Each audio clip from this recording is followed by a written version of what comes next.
Good evening, everybody. So, welcome back to another episode in terms of our monthly free webinars that we put on for you guys to help you understand more around exercise, recovery, how to perform better, how to recover better, and ultimately allow you to achieve your chosen goals. So, in today's session, what we're going to be focusing on is the importance of off-season training and looking at the different types of seasons that we have in training and how this can benefit you.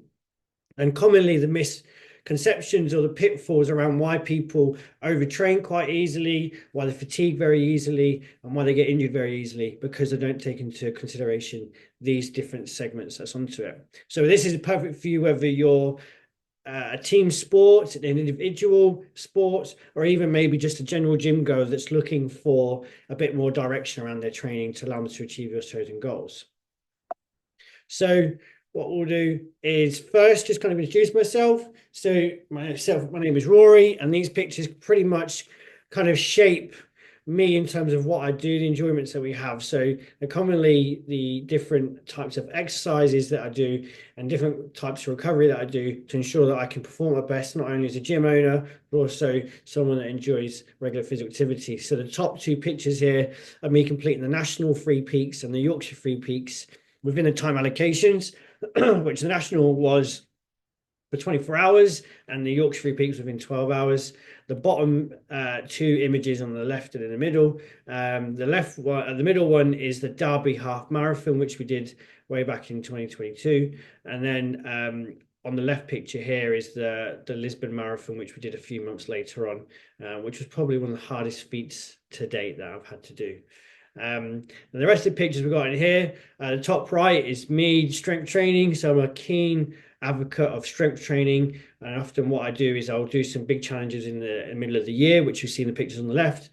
And then for the back end of the year, I'll do a lot of my strength training in terms of improving my general strength and doing my one rep max testing towards the back end of it. The picture next to that is me and my glorious converted whiskey barrel. So you'll catch me ice bath and dipping a few times a week. And on the bottom right there, you'll see me venturing out, which is most Saturdays with a group of men all around Sheffield and the Peak District with open water swimming and just kind of connecting with each other, being a good support framework and getting the benefits out of a cold water immersion. So that's just a general gist of me. And in terms of work life, well, I work out of my business, which is called Made to Move, and what we specialize in recreational sports recovery, injury rehabilitation, and then performance training. So the different pictures we've got here dictate will just show the different types of kind of people we have. We've got from putting on our weekly older ladies strength and stability class down to working on the top left, and the bottom left is to clients who are working on building their kind of deadlifting performance, overcoming previous back and hip injuries, and allow them to feel a lot stronger. So the bottom pictures where we've got yoga and we put open up workshops around kind of well-being and wellness to just give more to our clients and customers. So the general scope around what we do is all given in terms of the two practices that we bring together here at Made to Move, and that's strength and conditioning, which is developing characteristics that are specific to your chosen sport, physical activity, or daily goals. And then the sport and exercise therapy is the understanding of injury, rehabilitating, managing, and then going on to prevent or reduce injury risk in the future. So this kind of encapsulates everything that we do and the practice that we do from there. So the second thing second, so what we're going to be looking at is tonight's action plan. So we're going to look at general longevity in training, what that looks like, some examples of long-term training, and basically where our off-season, our pre-season, and in-season starts to be. So a couple of ideas around what if this goes wrong and how we can prevent this, and then some things that you can think about in terms of core to be approaching with caution, and maybe to rethink about some of the things that you're doing as well. So without further ado, we'll jump straight in. So the part around working with those that are in recreational sports, so those that are either kind of compete kind of very low level or fairly new level, to those that are working, busy parents, busy working with businesses or working within a business. And we need to look at how balanced your lifestyle is, because that's where our true longevity cycle comes, and making sure we're not just exercising or doing challenges because we're trying to run away or hide away from something else, but also understanding how stresses in work, outside of work, lifestyles, training, overtraining, all these different things become a huge part in terms of what we need to, in terms of how we recover, but also how this might kind of lead on to kind of chronic injury or pain or anything like that. So this stress bucket is a concept that's out there that kind of just helps us think about, are we managing well in terms of all the things that go on into our bucket? And if we're not, then how will then this can then obviously be managed better or get the support that we need. So what you'll find is all those taps at the top of this bucket are generally just what we have in terms of our pressures. So we've got health concerns, family relationship issues, lack of sleep, financial pressures, poor diet, worries at work. And basically, constantly that's getting filled with us on a daily, weekly, monthly, yearly basis. And our bucket is just how we hold these things. And if we've basically not got a really good foundation, a good base to that bucket, then what tends to happen is we then overfill, and that becomes a contribution over time. And what does that kind of leak out to? It probably leads out into mental health issues, physical aches and pains, emotional and instability, and not being able to kind of hold yourself very well. So what we need to be doing is making sure that we've got our foundation in terms of managing these factors. And then from then it's then putting things in place that allows us to have plans. So this might be habits. It might be seeking further help from other professionals. It might be taking a step back now and again, just to allow you to kind of refocus, recover, and then ready to push on again. So this is not my speciality, but it's something for you to be aware of and start to maybe discuss with your relevant health and fitness professionals around some things that you might feel like you cope better with, or try and get some things to add into your toolkit to help with. So the next part that we like to look into is then looking at the longevity in terms of the aspects. So first of all, nutrition is, one of the things that I think is a very specialist area, because not everyone responds to the same thing. We've also got different hormonal balances. We've got different kind of habits and trauma and all these different things that have a real big play in nutrition.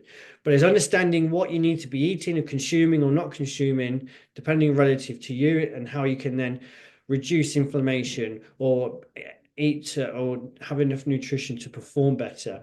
Movement in terms of just general minimum movement. So this might be steps, it might be doing low level cardio, it might be just doing what you're capable of doing every day that keeps you stimulated, but also just stops us from leaning into chronic aches and pains because we might have posture habits or anything like that that might be leading to it. Sleep, which is also a huge thing around how we recover. When we're sleeping, we're recovering. When we're not sleeping very well, we're not recovering. And if we're going into a battle of poor sleep, high stress, high activity levels, then we're not recovering to the kind of level that we want to be able to push on from there. So it's such a key important thing to be thinking of. And there's lots of material out there that can help you, guide you around how to get better sleep habits, put you into the perfect kind of regime to get you settled down, so then you can then start to switch off. Obviously, stress from here. This is not just stress from being overwhelmed, but also looking at stresses that might be too much. This might be training too hard, training too frequently, training at very high intensities. These accumulate over time. Now, if we've got accumulation of physical stress and emotional or anything else that's going around your lifestyle, then what we tend to find is we're going to then we're going to build up to a point where we might have a breaking point, or we might start to become not passionate around the physical activities that we choose. And this kind of links into rest as well. So making sure we've got a strategy where we're resting at certain milestones to ensure that we do reduce those stress markers, that we do be able to kind of sit back, but also be able to adapt from the stimuluses that we've given it. And that'll come into the exercise as well. Again, making sure that we're socializing effectively to make sure we're reaching out to support networks that we need, or even finding a community that is specific to the chosen sport or physical activity that you've got, so we can start to be able to just lean out a bit more. Variety, so just not focusing on one set exercise principle or factor, but maybe having a few different ones to ensure that we've got a general fitness And that's relative to what we need in our lifestyle. Unless you're a high achieving athlete, then you do need to knuckle down and focus on those one things. But a large amount of us in recreational sports, we need more variety, and therefore we can kind of go in and out into different aspects. So for me, I'll go and do some kind of challenge in the middle of the year, which means I'll learn a new sport or a characteristic, and then I've got the community around the gym and the dipping and the swimming and all that kind of stuff as well, just to make sure I've got that variety. So just some key factors for you to think about and potentially look at maybe adapting or changing or including into your schedule where you see fit to allow you to kind of keep nudging and making sure that we're having that longevity in terms of physical activity and exercise. So the next part that we're going to be focusing on here then is looking at how you can plan your training accordingly for the long term. So when we're looking at strength and conditioning programming or exercise programming, I always like to be able to sit down and go, okay, you've got this goal coming up, but what does the year look like? And how do we get you to achieve this goal that you want to? And so this program here is a marathon runners program that I put together. And it just kind of depicts how we can put different training cycles in play to ensure that they're training safely at the right volume intensity, but also recovering effectively from the previous year. So you'll see on this right-hand side of the screen, this is where we've got a full marathon. So this is the full 40 odd kilometers that we've got there. Sorry for those that are in miles, but that's 26 miles. And what we've done over a 16-week period or so is basically got them to a point where they're reversed engineer. We like to use reverse engineering because we can work backwards and understand, okay, if we're going through this training cycle at this intensity, at this volume, then we need to make sure that we're working on building those characteristics. So the stuff that they'll be doing in the gym is getting them to tolerate the different loads that they've got, but also reduce their injury risk. And when we're going to that end cycle here, we want to be making sure that the minimum exposure to things that could cause potential injury risk. So that would mean their training intensity in the gym is set at a certain level, but the volume is kept low because all the high volume stuff is coming in there running. So once we've worked back into that 16-week period and saying, okay, well, how does then the rest of the year look like? We want to be having sure that we've got a base layer of fitness in terms of what they're training for, and just playing around with different volumes in preparation. So an off-season period is basically where you've got full or a very reduced schedule in terms of training. So this might typically be 4 to 8 weeks. And this is basically just getting them doing low intensity, low volume stuff. Maybe they've got a break or a holiday or anything like that that's got on there. And they might be just going to the gym maybe 1 to 2 times a week and maybe running 1 to 2 times a week with no major goal or anything like that. Now, the point of pre-season here is to start to build in factors around the chosen goal that they've got. So for a runner, we're going to increase that exercise volume, keep the intensity fairly easy, and we'll start to increase their runs and get them to play around with different tempos or anything like that. It's basically a structure, but if we're looking at in terms of the gym, we're looking at building in muscle endurance and activation and building those layers out so they can start to prepare for when the intensity starts to increase. So this can vary. It can be 3 months long. It might be 1 to 2 months, depending on what chosen sport you've got, which we'll break into different factors shortly. But that's basically where we're going to be building on. The off-season, real no focus. Pre-season, if we've got previous injury history, we want to be making sure we're strengthening and stabilizing those areas. We might be focused on maybe flexibility or other areas that are not going to be too important later on, but quite important to ensure that they're ready for different variations of training. So that's where your focuses will come in here. So it might be, for example, here, introducing to strength training and then developing some strength volume. Once we come out of this, then we're going into our in-season periods. So the in-season period is obviously, we're going to break the cycles down in maybe to 4 to 8 week blocks. And that's so we can accumulate, so we call it periodization, but we can accumulate intensity or volume. We can then drop it off at set points. So they might have 1 week deloads, they can recover, and then we can increase that volume or intensity. So we're constantly going up progressively over the kind of coming weeks and months. So the first point, it might just be developing their speed or developing their strength whilst they've come out of a period of building up volume in terms of hypertrophy. And then what we've got from here is then we'll start to have a slow incline in terms of their volume, so the distance they're running, and the gym cycling will start to decrease the volume as the running volume is increasing. So a little bit kind of hard to understand, but basically we want to be getting them on a pedestal at the end of the year, or depending on where the training cycle is. And then we're going to reverse engineer to where they currently are right now. So we know we're building up, braking, building up, braking, building up, braking, and then ready to go for that major competition. So that's what we look like in terms of runners. In this part here is a training program that we put together for a ladies football team who are very new to running. They came to us last year because they had quite a high rate of injury risk. And so we wanted to kind of put things in place to allow them to reduce their injury risk for this season. So what we've got in here, which is going to be slightly different, is we've got a couple of different factors that we've got to play around with. We've got speed, we've got to focus on. We've got deceleration because we know that the stresses that has on the running for the knees, for example. So what we have to do, we have to play around. So we're going to be bringing in plyometrics into this to allow them to absorb forces and to propel themselves off from a dead stop. They need to be focusing on max strength and also speed strength as well. So these are two major important factors. So the off season here is roughly around 4 to 5 weeks, but they didn't have anything really prescribed. And then from here, well, we had this pre-season of roughly around 10 weeks. So the main thing that we wanted to focus on during the start was getting them into the gym and getting them familiar with just lifting weights. So this was more of a hypertrophy factor, of building some foundations of muscle recruitment. And then from the factor from pre-season to in-season, because they're going to be sprinting and running loads, we don't need to get them out too much in terms of building up endurance.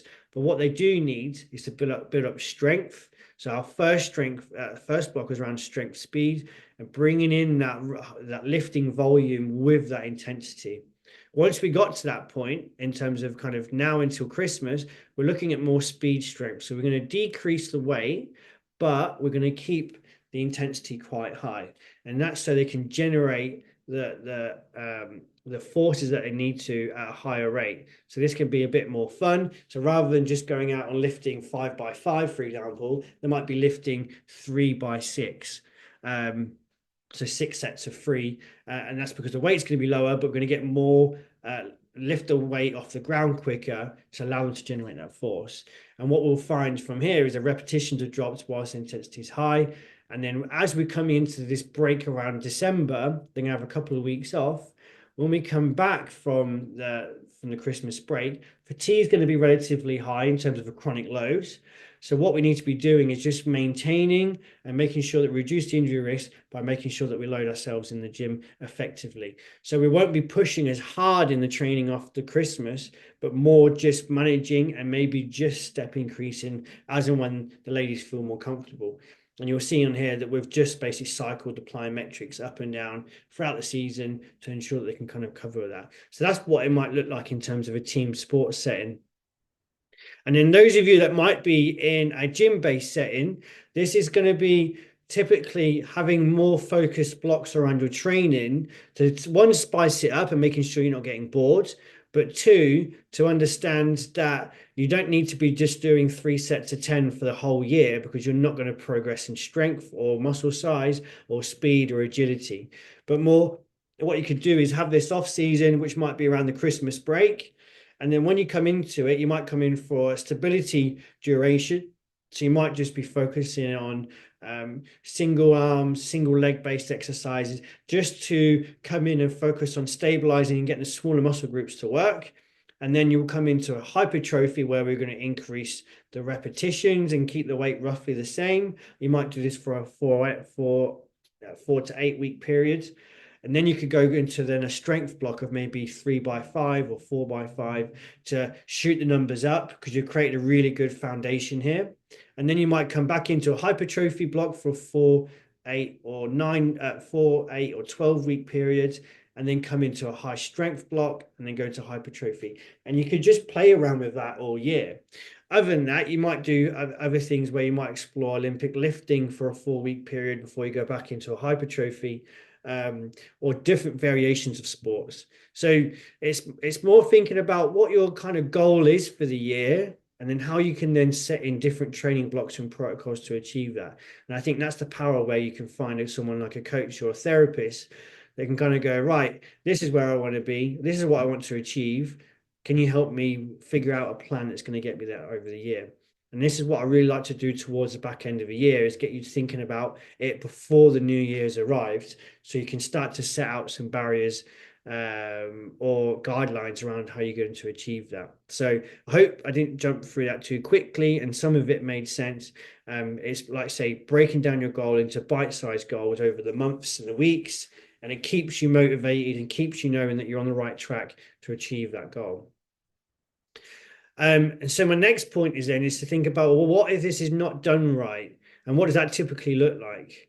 And for example, what we're looking at is overtraining, which is often what happens. So a lot of our injuries that come into the sports injury clinic tends to be tendon related. And that's because the tendon's been overstressed for a long period of time, and they tend to get injured. They reduce the tolerance to load, which means they have to step back. And obviously we want to be there to make sure you don't do it. So to make it kind of super easy to think, this red line is our fatigue marker.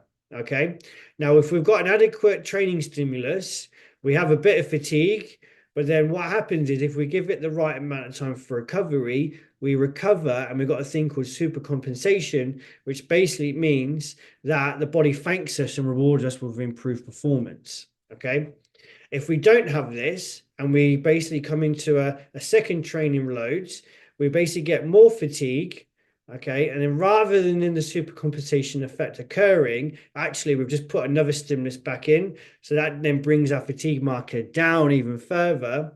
Okay. And again, if we don't then do this and give it enough time to recover, we bring that fatigue marker down. And I like to call this area like a breaking point. This breaking point is either going to be mood, it's going to be injury, it's going to be aches, it's going to be feeling fatigued and tired and overeating and sore, and all these markers that I tend to look out for when we're working with people. It might mean that you're sleeping too much or not enough as well. So there's a lot of things that go on at play here. And so this could be within a weekly cycle. So this could be Monday, Tuesday, Wednesday, Thursday, right? It could be on a weekly cycle. So week 1, week 2, week 3, week 4, week 5, and it keep going on. And what we want to do is we want to put things in place so that as we're getting this increase in fatigue, we put something in there for recovery to allow you to then step back. And then what will happen is you will super compensate a little bit earlier on. So this is done by this picture here, right? Our baseline fitness is on this black line here. And these different lines, or the dotted lines, will show us different training stimuluses. So we've put training stimulus 1 in. We'd have a decrease in performance, an increase in fatigue, but we give adequate recovery times. This might be days or weeks. And then what happens is we get this super compensation period, a super compensation period where our body is thanking us. Okay, then we give it as training loads, that fatigue marker comes down, we give enough recovery, and then we super compensate again. Now, again, this can happen on a week or a month, weekly and monthly basis. It's about prescribing adequate recovery to allow you to achieve a chosen goal. And that's where you're going to get that long-term continuation of increased performance towards reaching your goal and minimizing that injury risk. So the final part here, let me just have a quick sip. The final part here is things to be cautious of and to think about. And this can be looking at variety. Now, unless we're going to compete, then that's the only real reason why we're going to go real tunnel vision in terms of what we want to achieve. But really, we want to be looking at variety and understanding those different components. So we've got our cardiorespiratory, so that's our endurance. We've got strength, we've got flexibility and mobility, we've got muscular endurance, and then we're looking at body composition. Okay. Now, body composition is always the lowest part in terms of my eyes, because if we're eating right and training right for our chosen sport and activities and availability and schedules, then body composition tends to be a side product or a byproduct of us doing those things correctly. But obviously, if we're overeating or undereating, we're not going to be in the best physical form to be able to perform best in terms of our physical characteristics. So we want to be making sure that we're hitting these components to create variety. So cardio, it could be low intensity cardio. So it could be walking or swimming. It might be hiking. Okay, if you're more into your endurance sports, then cycling or running or anything like that is going to be your main characteristic from there. We want muscular strength training there, so allow us to absorb and propel ourselves adequately. We want to be making sure that we're reducing injury risk by ensuring that our muscles, tendon, ligaments can deal with the stresses of our chosen sport or physical activity. Now, flexibility and mobility, again, is it specific to what we need? Runners, we tend to have tight hamstrings and tight calves. That becomes a benefit in terms of being able to generate force in chosen areas. However, tight calves and tight hamstrings aren't too beneficial for those that are looking to squat effectively. So we've got to make sure that we're doing these specifics. So we're not just wasting time on things that aren't going to allow us to get to our chosen goal.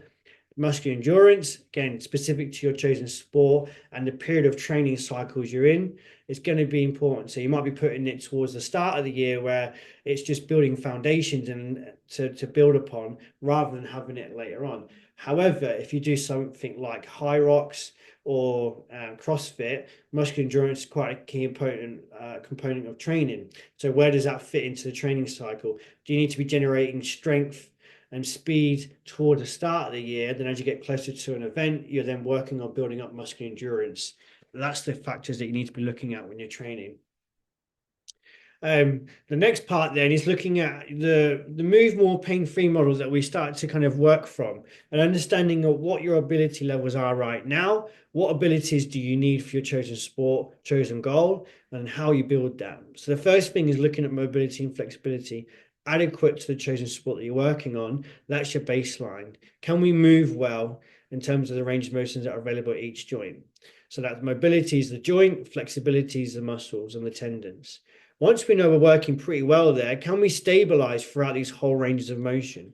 So a lot of what times we tend to find is people will go on a fixed machine, they'll be strong in that one plane of movement, but then if you get them to go and do something outside of that general plane of movement, so that's maybe walking or running forwards, if you get them to go sideways, then we might find that we've got kind of injuries from the hip and the groin and everywhere like that. So being able to stabilize in for our shoulder as well, if we're doing any kind of upper body based exercises, can we stabilize in all this total range of motion rather than just being strong here or here?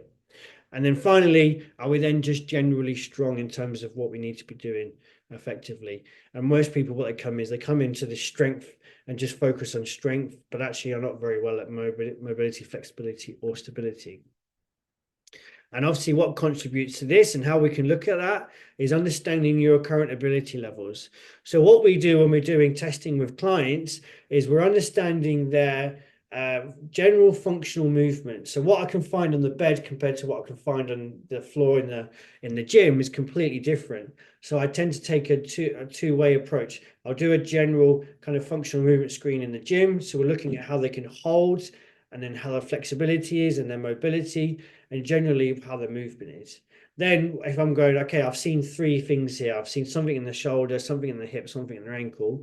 Now let's get him in onto the bed and test him on the bed and get an understanding where the restrictions are specifically and create not only a training program, but maybe a treatment program in terms of what we're looking for and how we can build that individual to their specific chosen sport and goal. And you'll always hear me talking about trying to be specific because we're short on time, we're impatient, and we want to be able to get to do what we like doing very quickly. So how do we make that as tight as possible? So having a good therapist to understand your movement abilities and then a good trainer or a coach to allow you to then develop those areas, but also develop what you need to your chosen goal is such an important factor. And this can then lead on to different areas of main concern. So generating specific strength, developing flexibility, mobility, and balance or stability. And then this final factor, which I'm going to touch on now before we close up, is load tolerance. Okay. The biggest or the best way you can do this is looking at blue tack. If we grab a cold piece of blue tack and then we pull it straight away, we've not kind of loaded it, we've not warmed it up, okay? We've not built up tolerance so it can then absorb the impacts that we're going to give it, okay? So if we're just going to rip it straight away, then that's not ideal.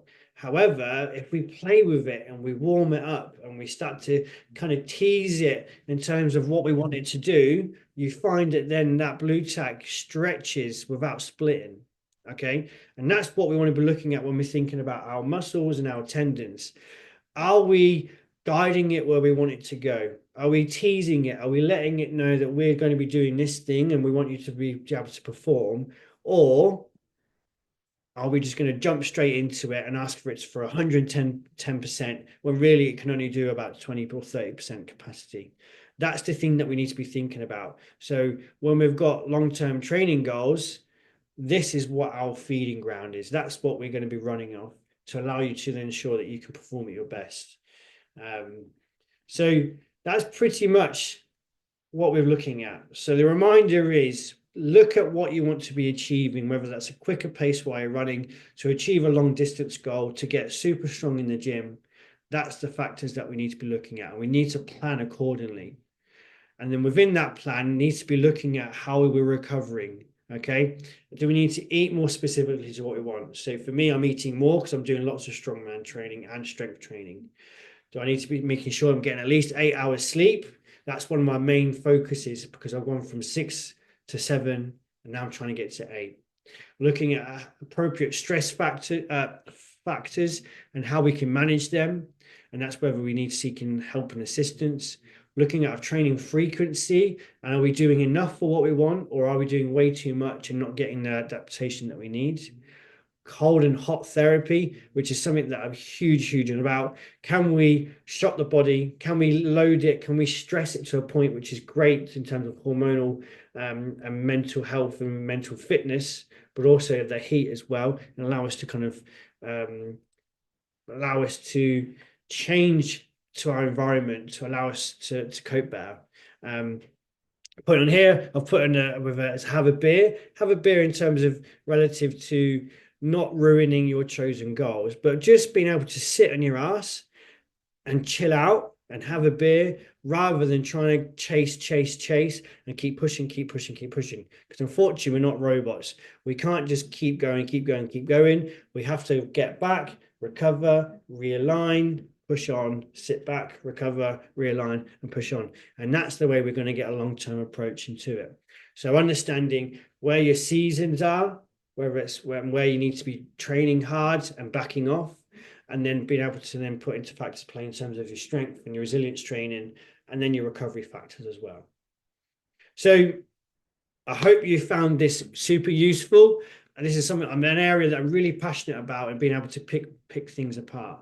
So what I've got is 2 spaces for you to work online with me or in person if you're around Sheffield. And this is because for the year that's coming up, I'm really passionate around achieving goals, reaching out for them, but we need to make sure that we've got something that we're working by as a Bible, if you like, to make sure that we stay on track. But I love seeing people succeed, and that's the job that we've got. So people that are working with me for post-injury or post-surgery, shall I say, to those that have come in with a little niggle and realizing they want to reach this goal and they don't know how to. And so these dodgy drawings up behind me is where I get really kind of fired up to educate you, to allow you to achieve your next step, but also how we can kind of just work to it. So I've got 30% off for those that are kind of jumped in.